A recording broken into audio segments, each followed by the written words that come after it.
العلیم من الشیطان الرجیم بسم اللہ الرحمن الرحیم الحمد للہ الذی کان موجودا قبل حدوث الاشیاء ویبقى بعد فناء الاشیاء تفرد بالاولیت والقدم ووسم كل شیء ما عداه بالفناء والعدم كما قال عز شانه كل شيء هالك إلا وجهه وكل نفس ذائقة الموت وقال كل من عليها فان ويبقى وجه ربك ذو الجلال والإكرام۔ انتہائی خوشی کا مقام ہے کہ ہمیں وہ مہینہ پھر مل رہا ہے جو تمام مہینوں کا سردار ہے، کہ جس میں اللہ تبارک و تعالی ہمارے میزبان ہوں گے اور ہم ان کے مہمان کہلائیں گے۔ ہمیں وہ مہینہ دستیاب ہو رہا ہے کہ جو مہینہ تمام مہینوں سے افضل، جس کے دن تمام دنوں سے افضل، جس کی راتیں تمام راتوں سے افضل، جس کے گھنٹے تمام گھنٹوں سے افضل، جس کے سیکنڈ تمام سیکنڈوں سے افضل، جس کے لمحے تمام لمحوں سے افضل۔ یہ وہ بابرکت مہینہ ہے کہ یہ اس مہینہ کے روزہ کے لیے معین کرنے میں 1445 سال گزر گئے ہیں، 1445 سال گزر گئے ہیں کہ یہ ماہ رمضان کے روزے مسلمانوں پر واجب قرار دیے گئے۔ گویا جب حضور ہجرت کر کے مدینہ تشریف لے گئے تو پہلے سال نہیں، بلکہ جب دوسرا سال آیا تو دوسرے سال یہ روزے واجب کیے گئے، اور دوسرے سال ہی میں 17 تاریخ کو جنگ بدر ہوئی، کہ جس کے بارے میں اللہ نے پہلے ہی کہہ دیا تھا کہ آپ کو جنگ بدر میں فتح ہوگی۔ اگرچہ صورتحال یہ تھی کہ مسلمانوں کی تعداد 313 تھی اور دوسرے لوگوں کی تعداد 950 تھی، تو وہ 300 گنا تھے، تب بھی مسلمانوں کو فتح ہوئی۔ جب قرآن مجید سے جنگ بدر کا آپ کے سامنے تذکرہ کیا گیا تھا تو اس میں بتایا گیا تھا کہ 10-12 کام اللہ نے ایسے کیے جس کی وجہ سے مسلمانوں کو فتح ہوئی اور ان کو شکست ہوئی۔ یہ سارے کام اللہ تبارک و تعالی نے مسلمانوں کی فتح کے لیے کیے تھے۔ ان کو محسوس ہو گیا کہ اب یہ حکومت اسلامی قائم ہو گئی ہے، اس حکومت اسلامی کو ہم ختم نہیں کر سکتے۔ تو گویا کہ ماہ رمضان کی 17 کو جس سال ماہ رمضان کے روزے واجب ہوئے تو یہ جنگ بدر ہوئی تھی۔ رسول اعظم صلی اللہ علیہ وآلہ وسلم ماہ مبارک سے پہلے جو جمعہ بھی ہوتا تھا اس جمعہ میں جو خطبہ ارشاد فرماتے تھے وہ ماہ رمضان کی عظمت، اس کی فضیلت کے بارے میں ہوتا تھا، جس کو عام طور پر خطبہ شعبانیہ سے تعبیر کیا جاتا ہے۔ اب بھی ایک آدھ دن ہی رہ گیا ہے ماہ رمضان سے، تو اس لحاظ سے اسی کا گویا کہ تذکرہ کیا جائے گا۔ ماہ رمضان میں عجیب بات ہے کہ قرآن مجید نے 3 چیزوں کو بڑی اہمیت دی ہے، جس میں ہم مسلمان کافی پیچھے ہیں۔ ایک تو تجارت کو اہمیت دی ہے، اور اس کے لیے سورہ بقرہ میں 3 پارہ میں ایک ایسا رکوع ہے جو قرآن مجید کے تمام رکوعوں سے وہ رکوع نہیں، ایک آیت ہے جو تمام آیتوں سے بڑی ہے۔ آیتیں آدھی سطر کی بھی ہوتی ہیں، 10-12 سطروں کی بھی، لیکن یہ پورا 1.25 صفحہ کی ایک آیت ہے جس میں ہمیں کہا گیا ہے یا ایھا الذین آمنوا اذا تداینتم بدین الی اجل مسمی فاکتبوہ، کہ قرض بھی دو تو لکھ لو تاکہ بعد میں جھگڑا نہ ہو کتنا دیا تھا، اور گواہ بھی قائم کر دو، خریداری کرو تب بھی لکھ لو، گواہ بھی قائم کر دو۔ یہ پورا تفصیلی ایک ہے۔ اگر آپ چاہتے ہیں کہ آپ کی تجارت صحیح ہو، آپ کا کاروبار صحیح ہو، اس کو بار بار پڑھیں، خود ترجمہ کریں، انگلش جانتے ہیں آپ یا اردو جانتے ہیں، جو زبان بھی جانتے ہیں، ترجمہ کر کے باقاعدہ اپنی دکان میں، اپنے کارخانہ میں، فیکٹری میں لگا دیں، تاکہ آپ دیکھتے رہیں کہ اللہ نے کیا حکم دیا ہے۔ دوسری چیز جس کو اللہ نے بہت زیادہ اہمیت دی ہے وہ ہے وصیت۔ یہ وصیت البتہ سورہ نساء میں ایک آیت ہے، دوسرا رکوع ہے سورہ نساء کا۔ پہلے رکوع میں یتیموں کا ذکر کیا گیا ہے، دوسرا پورے کا پورا رکوع کس کے بارے میں ہے؟ وصیت کے بارے میں ہے۔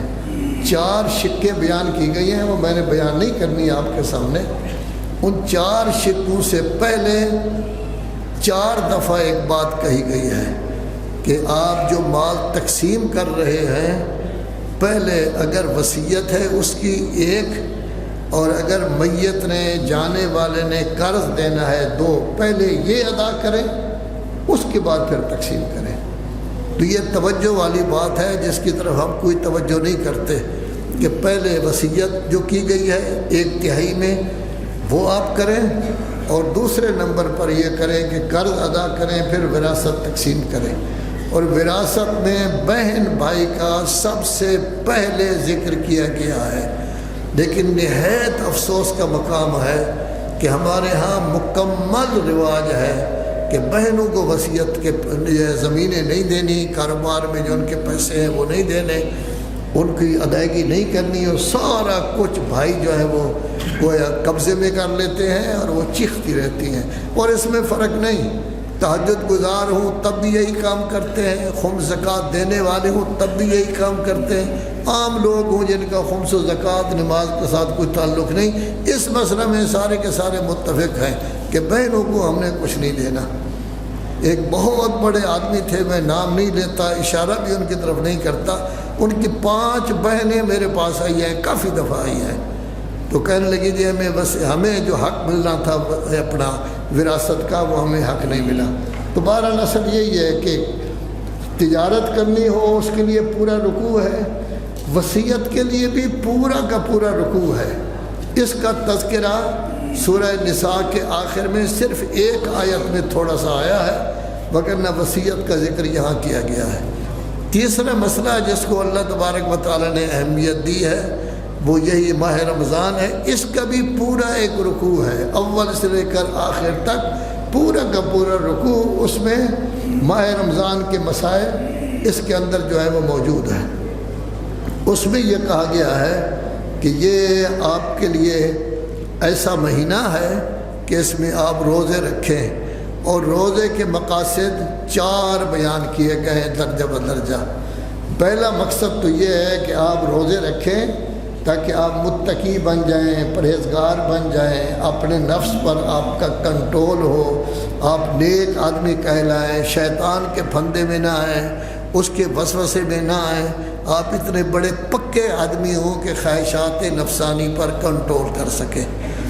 دوسرا جو اس کا فائدہ بیان کیا گیا ہے وَلِتُكَبِّرُ اللَّهَ، ایک دن کا، آپ 1 مہینے کا جب روزہ رکھیں گے تو آپ کے ذہن میں اللہ کی کبریائی آ جائے، اللہ کی عظمت آ جائے۔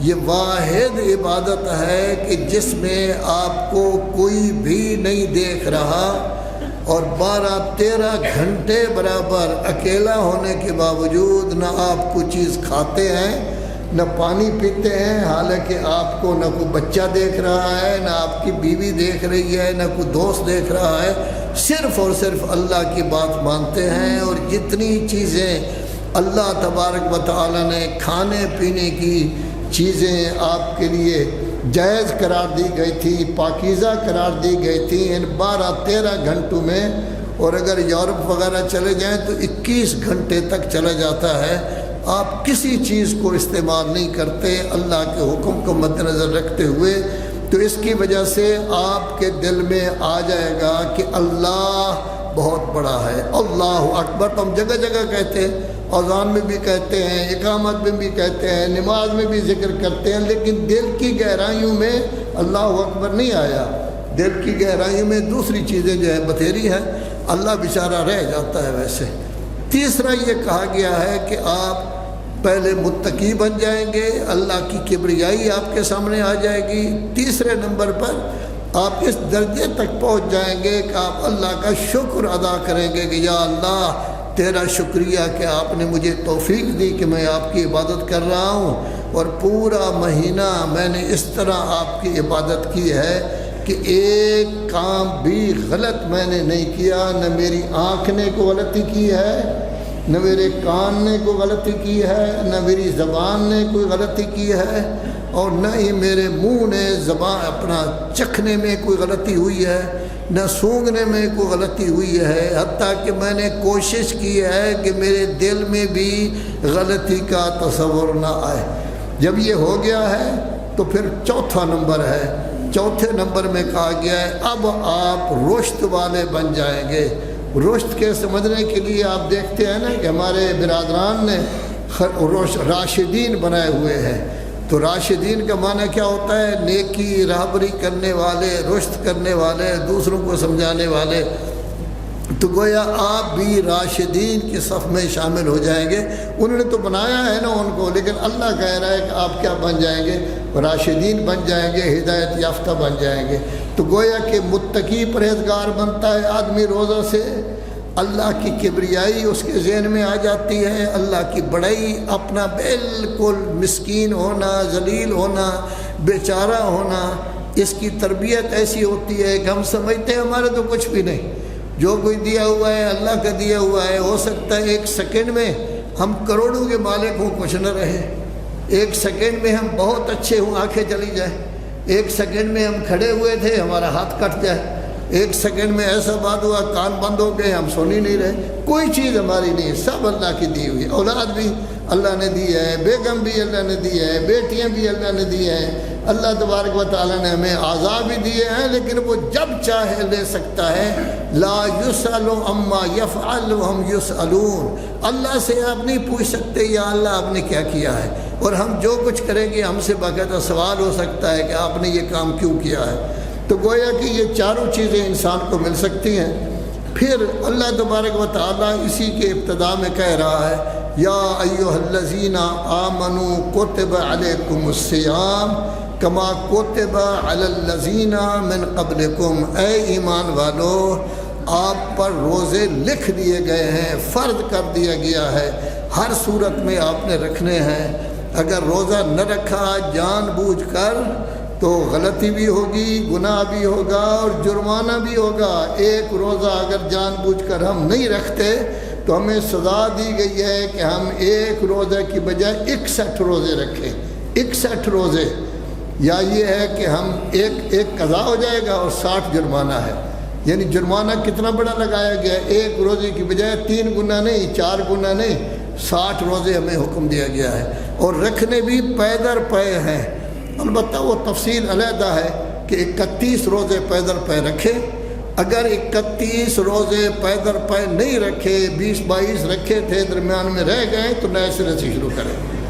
اگر آپ نے 30 روزے بھی رکھے ہیں پھر رہ گیا ایک روزہ تو پھر آپ کو نئے سرے سے شروع کرنا ہوگا، لیکن 61 روزے باقاعدہ جو ہے وہ رکھنے پڑیں گے۔ صلوات پڑھیں محمد و آل محمد۔ تو گویا کہ جرمانہ بھی دینا پڑے گا، سزا بھی ہوگی، اور اس کو جہنم کی آگ سے ڈھال قرار دیا گیا۔ میری طرف دیکھیں، جہنم کی آگ سے اس کو ڈھال قرار دیا گیا ہے کہ روزہ رکھنا، اور فرمایا گیا ہے کہ یہ روزے صرف آپ پر نہیں ہیں، باقی لوگوں پر بھی تھے، یہودیوں پر بھی تھے، حضرت عیسیٰ پر بھی تھے۔ حضرت عیسیٰ کے زمانے میں بھی روزے، لیکن حضرت موسیٰ کے روزے تو مشہور ہیں کہ وہ گئے تھے 30 دن کے لیے، 30 دن روزے بھی رکھے ہیں، رات بھی وہاں رہے ہیں، پھر اس کے بعد حکم ہوا 10 دن اور رہے، تو قوم بگڑ گئی، انہوں نے اپنا نیا گوشالہ بنا لیا، اس کو خدا بنا لیا، آئے تو پھر بعد میں بڑے غصے ہوئے۔ تو 30 دن کے روزے بھی رکھے تھے، 40 دن کے روزے بھی رکھے، ان کے ہاں باقاعدہ یہ روزے تھے۔ اور مسیحی بھی باقاعدہ روزہ رکھتے ہیں، دوسری قومیں بھی روزے رکھتے ہیں، بلکہ یہاں ڈاکٹر حضرات موجود ہوں گے۔ حکمت میں، طب یونانی میں، طب نبوی میں سب سے بڑا علاج ہر بیماری کا امساک ہے۔ کسی کہتے ہیں 3 دن روزے رکھو، 3 دن کچھ نہ کھاؤ، کبھی کہا جاتا ہے کہ 6 دن کچھ نہ کھاؤ، کبھی کہا جاتا ہے 7۔ تو جتنی بیماری ہیں وہ ساری کی ساری امساک کی وجہ سے ختم ہو سکتی ہیں۔ اللہ تبارک و تعالیٰ نے کس طرح کا نظام بنایا ہے، پورے سال میں 1 مہینہ روزہ کہا ہے اور فرمایا ہے کہ آپ اس طرح کریں کہ ہر مہینے 3 روزے رکھا کریں۔ ایک ہر مہینے کی پہلی، مہینے سے مراد جنوری فروری نہیں، محرم صفر ربیع، ہر مہینے کی پہلی، درمیانہ دن، آخری دن، اس طرح سمجھے کہ آپ نے ساری زندگی روزے رکھے ہیں، سوائے ان دنوں کے جس دن روزہ رکھنا حرام ہے، وہ 2-3 دن ہیں، ان کے علاوہ جو ہے وہ آپ کے جو ہے روزے ہو جائیں گے۔ حضرت سلیمان فارسی سے کسی نے پوچھا وقت کیسے گزر رہا ہے؟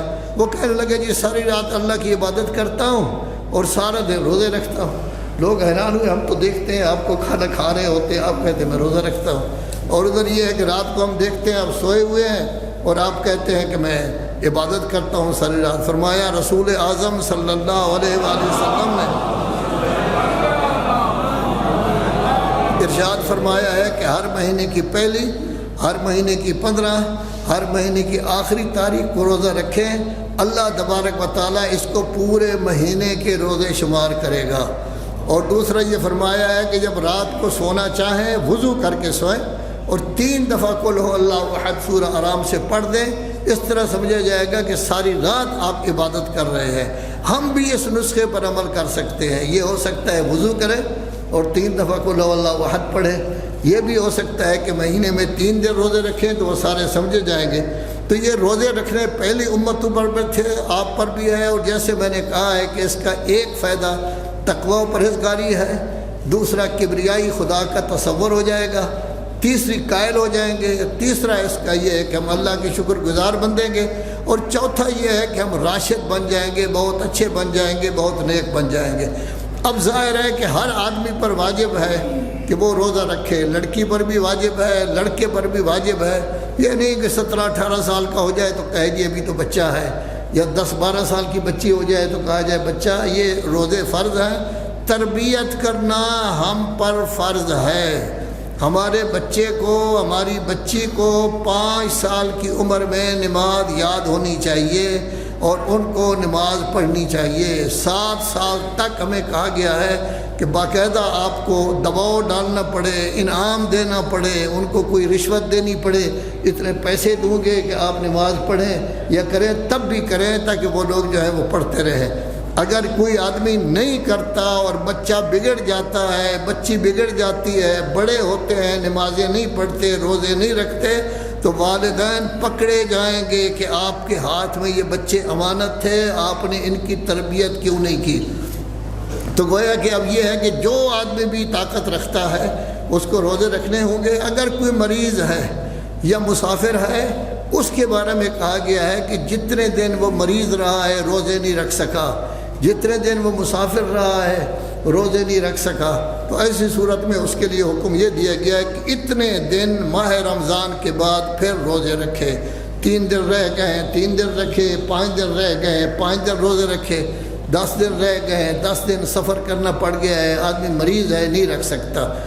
جس وقت آدمی بزرگ ہو جائے، بوڑھا ہو جائے، 70-80 سال کا ہو جائے، 70-80 سال کا ہونا معیار نہیں کہ آدمی روزہ نہیں رکھ سکتا، اصل معیار طبیعت ہے۔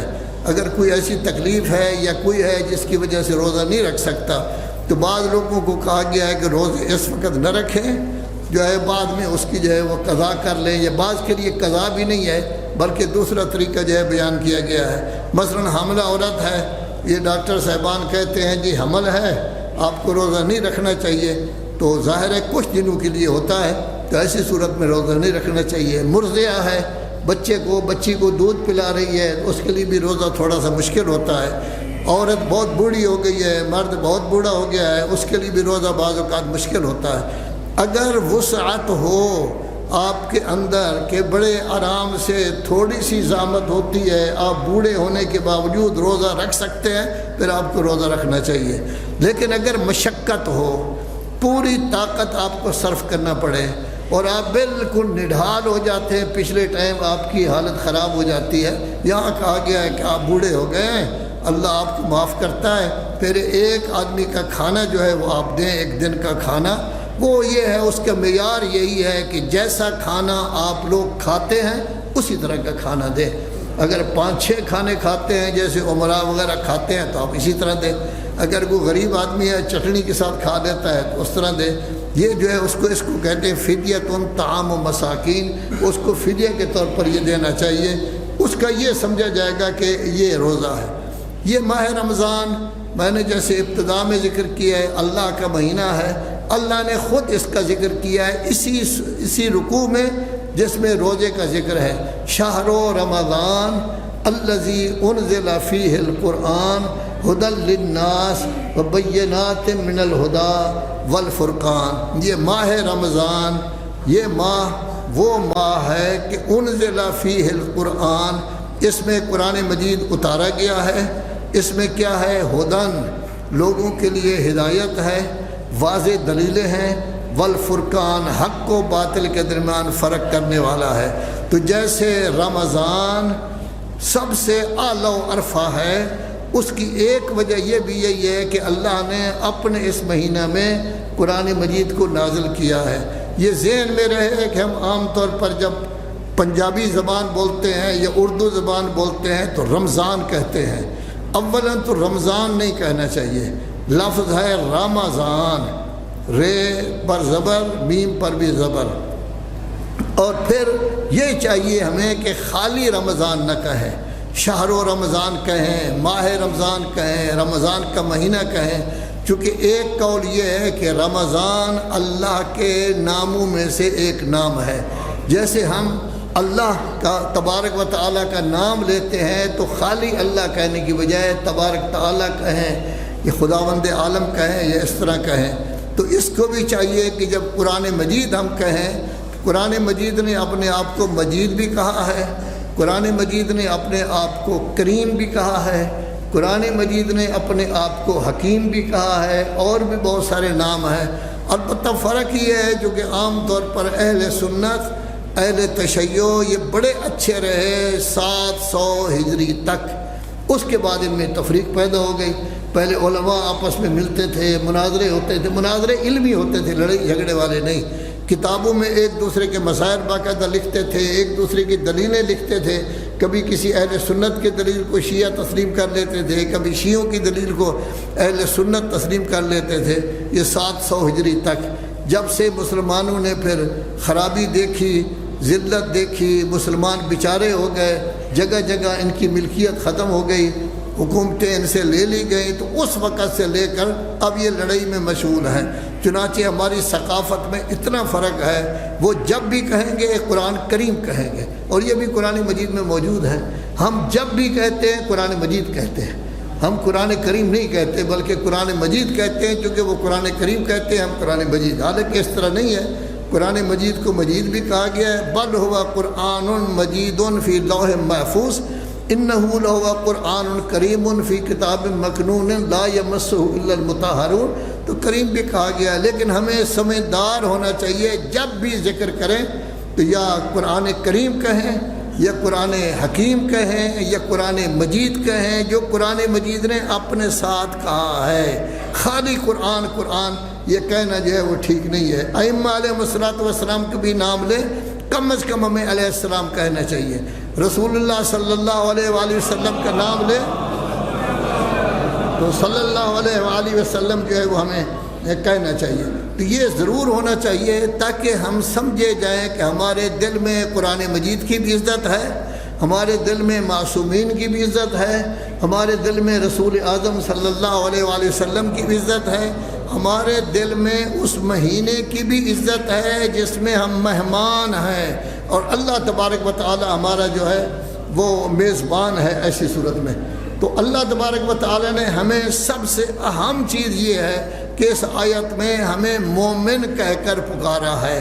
تو خدا کرے ہم دل سے مومن ہوں، پکے مومن ہوں، دل کی گہرائیوں سے مومن ہوں۔ چونکہ مومن کی کئی قسمیں بیان کی گئی ہیں، 5ویں پارے میں یہ بھی بیان کیا گیا ہے مومن ہوتے ہیں پھر کافر بن جاتے ہیں، پھر مومن بنتے ہیں، پھر کافر بن جاتے ہیں، پھر کفر میں اضافہ ہو جاتا ہے۔ ایسے لوگوں کو منافق کہا جاتا ہے، اس طرح کا نہیں ہونا چاہیے۔ تو ہمیں مومن کہہ کر جو ہے یہاں پکارا گیا ہے۔ بڑی بہترین آواز ہے جو اللہ کی طرف سے آ رہی ہے۔ ایسی صورت میں ہمیں چاہیے کہ اپنے آپ کو عبادت زیادہ کریں، کوئی کام ایسا نہ کریں، باتیں نہیں ہونی چاہیے، باتیں نہیں ہونی چاہیے، باتیں نہیں ہونی چاہیے۔ کوئی کام ایسا کریں کہ اس میں عبادت ہی عبادت ہو، کوئی دوسری چیز جو ہے وہ اس طرح کی نہیں ہونا چاہیے۔ تو ہم نے ذکر کیا ہے نا کہ اگر کسی آدمی کے لیے مشقت ہو تو پھر وہ فدیہ دے سکتا ہے ایک آدمی کا جیسے کھاتا ہے اس کے مطابق، لیکن پھر بھی اللہ تبارک و تعالیٰ کہتے ہیں ان تصوموا خیر لکم، مشقت ہو تب بھی کوشش کریں کہ روزہ رکھیں، تب یہ آپ کے لیے بہتر ہے۔ فدیہ بھی دے دیں، روزہ رکھیں تو اور بہتر ہے، مشقت کے ساتھ ثواب جو ہے اس کو آپ کو جو ہے وہ بہت زیادہ اس سلسلے میں ملے گا۔ اس سے فائدہ یہ ہوتا ہے کہ ماہ رمضان میں چونکہ آپ 12-13 گھنٹے کوئی چیز نہیں کھاتے، تو یہ جانور کا کام ہوتا ہے ہر وقت کھانا۔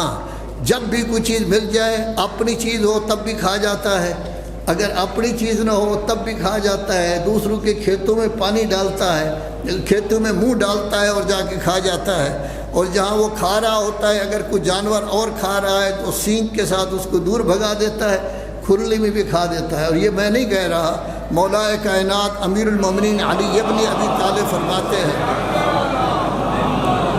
کہ یا تو آپ کو نہیں چاہیے کہ جانوروں کی طرح چلتے پھرتے کھانا کھائیں، جیسے ہمارا رواج نہیں ہے آج کل کرسیاں رکھ دی جاتی ہیں اور ہمارے تمام حضرات پھر رہے ہوتے ہیں اطراف میں، بوٹیاں چن چن کر وہ کھا رہے ہوتے ہیں علیحدہ۔ امیر المومنین فرماتے ہیں جانوروں کی طرح چلنا پھرنا نہیں ہے کھانے میں، اور یہ بھی نہ ہو کہ جانور جیسے چل رہا ہوتا ہے وہ ہر کسی کی کھیتی میں منہ مارتا ہے، اور اگر ایک کھرلی پر اس کو باندھ دیا جائے تو اپنے دوسرے ساتھی کو روکتا ہے۔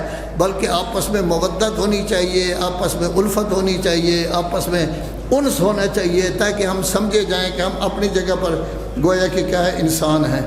آج ہمارے لیے خوشی کا مقام ہے کہ باب مدینۃ العلم یعنی مولا کائنات امیر المومنین علی ابن ابی طالب علیہ الصلوۃ والسلام کے مبارک مقدس شہر النجف الاشرف سے، کہ جہاں ہمارا حوضہ علمیہ موجود ہے، اور جس کو میں نے بارہا کہا ہے کہ 2 سال تک 1000 سال ہو جائیں گے۔ 460 ہجری میں 448 ہجری میں شیخ الطائفہ وہاں تشریف لے آئے تھے، آج کل 1446 ہے۔ اس سے معزز مہمان ہمارے تشریف لائے ہیں۔ زیادہ میں ذکر تو نہیں کر سکتا، لیکن یہ ہے کہ ان کا تعلق خانوادہ آل حکیم سے ہے، اور آغا حکیم وہ شخصیت تھے جو سن 60 سے لے کر سن 70 تک بے تاج بادشاہ تھے۔ 95% پوری دنیا شیعت میں صرف اور صرف ان کی تقلید تھی اور کسی کی تقلید نہیں تھی۔ یہ اس خاندان سے تعلق رکھتے ہیں۔ پھر ان کے والد گرامی بھی بہت بڑے مجتہد تھے، کئی کتابیں انہوں نے درس خارج میں لکھی ہیں، آیت اللہ سید سعید الطباطبائی الحکیم، اور خود بھی یہ بہت بڑے عالم ہیں، درس خارج دیتے ہیں۔ آیت اللہ سید عز الدین ان کے فرزند بھی ساتھ موجود ہیں، ساتھی بھی موجود ہیں، یہ تشریف لائے ہیں، اور انشاءاللہ یہ نماز جمعہ کے بعد خطاب کریں گے۔ ہم نے ان کی خدمت میں عرض کی ہے چونکہ آپ لوگوں کو بڑی جلدی ہوتی ہے کہ 10-12 منٹ میں خطاب ہو جائے، کوشش ہوگی کہ 10-12 منٹ میں خطاب ہو جائے، تو بہرحال ہم ان کو یہی کہتے ہیں اہلاً و سہلاً و مرحباً۔ یہ معزز مہمان ہمارے تشریف لائے ہیں، آپ ان کی بھی عزت کریں، اور جس وقت یہ خطاب کر رہے ہوں کوشش کریں اس وقت 2-4 منٹ اور ٹھہر جائیں، اگرچہ بہت سارے ہوتے ہیں جو نماز عصر سے پہلے چلے جاتے ہیں، لیکن ٹھہر جائیں تو بہت اچھا چیز ہے۔ یہ ماہ رمضان شروع ہو رہا ہے، عبادت کا مہینہ شروع ہو رہا ہے، اس میں ہمیں مکمل تیاری کرنی چاہیے۔ اپنے بچوں کو تیار کریں، بچیوں کو تیار کریں، بیگم صاحبہ تیار ہو۔ زیادہ کھانوں کے بجائے مختصر کھائیں لیکن اچھا کھائیں، تاکہ آپ کی غذا پورا دن آپ کو کام دے سکے۔ زیادہ پیٹ بھر کر نہ کھائیں تاکہ معدہ خراب ہو جائے اور شام کو پھر کوئی چیز نہ کھا سکیں۔ ان احسن الحدیث و ابلغ الموعظۃ کتاب اللہ۔ اعوذ باللہ من الشیطان